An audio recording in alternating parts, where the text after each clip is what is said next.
Well, guys, we need to talk about the state of Georgia. Going back to 2018, when Stacey Abrams lost the gubernatorial election to Brian Kemp, she was screaming about voter suppression. She actually refused to accept the results of the 2018 election in Georgia. Stacey Abrams was an election denier. But of course, Democrats are never going to actually admit to that. She lost. Then Brian Kemp gets in there, and Georgia passes an election integrity bill. What actually it does is it actually expanded early voting over there. But Stacey Abrams and the leftist socialist Democrats said that it was Jim Crow. It was Jim Crow 2.0. This was voter suppression yet again. And when it came to the 2022 Georgia governor election, Stacey Abrams lost again. And she actually got blown out this time. She lost by a wider margin than she did in 2018. Now, guys, when it came to 2018, she was a lot closer. It was actually a close race. This time, it wasn't even a question. She got blown out. Now, Democrats, all they have to offer is victimhood. Victimhood and nothing more. Now, one thing about Georgia that actually does baffle me, though, is how can you actually go out there and vote for Brian Kemp, but then at the same time go out there and vote for a radical like Raphael Warnock? I still don't understand that about Georgia, but I digress. Even so, even after her defeat in 2022, two-time loser Stacey Abrams still screamed about voter suppression, even though there was a record number of Georgians and black Georgians that actually cast their vote. She was still screaming about it.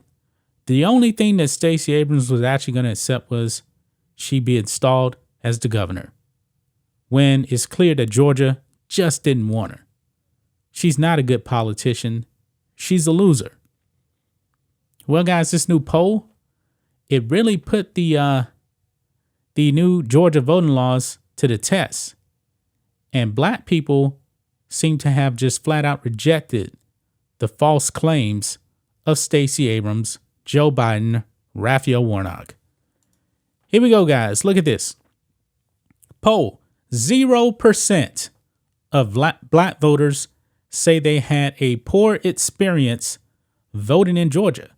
I thought this was Jim Crow 2.0. Remember, Major League Baseball removed the All-Star game out of Atlanta over this voting law. But look at this. 0% of black voters said they had a poor experience voting. The lies of the Democrats, guys. Let's read this. No black voters had a poor experience voting in the 2022 midterm elections in Georgia, according to a poll conducted by the University of Georgia. The poll, published Monday by the Atlanta Journal-Constitution, found that among black voters, 73% said they had an excellent overall experience voting, 23% said they had a good experience, 3% said they had a fair experience, and 0% said they had a poor experience. And guys, that was actually more black voters actually vote for Brian Kemp this time than actually in 2018. They just didn't want Stacey Abrams. It's just that clear. The 73% of black voters who said they had an excellent experience is equal to the percentage of white voters, also 73%, who said they had an excellent experience voting. Among all of the polls, 1,253 respondents, more than 95% said they had an excellent or good overall experience voting, while 4% said their experience was fair, and less than 1% said their experience was poor. Yeah. Stacey Abrams is a liar. Joe Biden is a liar. Raphael Warnock, another liar. That Georgians had an overwhelmingly smooth time with casting their ballots comes after repeated fear-mongering from top Democrats, including newly elected Senator Raphael Warnock, Beijing Biden, and two-time losing gubernatorial candidate Stacey Abrams, that the state's Election Integrity Act of 2021 would suppress votes of racial minorities. And they keep repeating this, but they offer no examples whatsoever. None. And I'm glad that this poll completely destroys that narrative right there. This is all a lie right here. All a lie from Democrats. I don't understand why people actually still go out there and cast their vote for Democrats. Democrat voters, they definitely got to be more educated on what they're voting on. They do. Because it's clear as day, guys, that Democrats, they just pander to the uneducated voter. So if Stacey Abrams goes out there and says, hey, it's voter suppression, you're going to have a hard time voting. And then when the people actually get to the polls, they're going to like, wait a minute, this is pretty easy right here. Pretty easy. So I don't know what she was talking about. And this just proves that, man. This just proves that. I wouldn't be surprised, guys, honestly, if Stacey Abrams actually tried to throw her name into the hat for presidency in 2024. Now, Joe Biden is definitely a vulnerable candidate in 2024 for Democrats. I mean, even Democrats now are actually slamming him over the whole classified documents thing. I believe they want him gone. Kamala Harris, she's not popular either. Actually, her approval rating is less than Joe Biden's. So I believe on the blue team, the Democrat side, that it's going to be an open primary over there.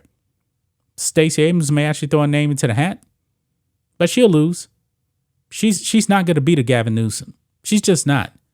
Stacey Abrams is not good at all. I'm not saying that Gavin Newsom is good either.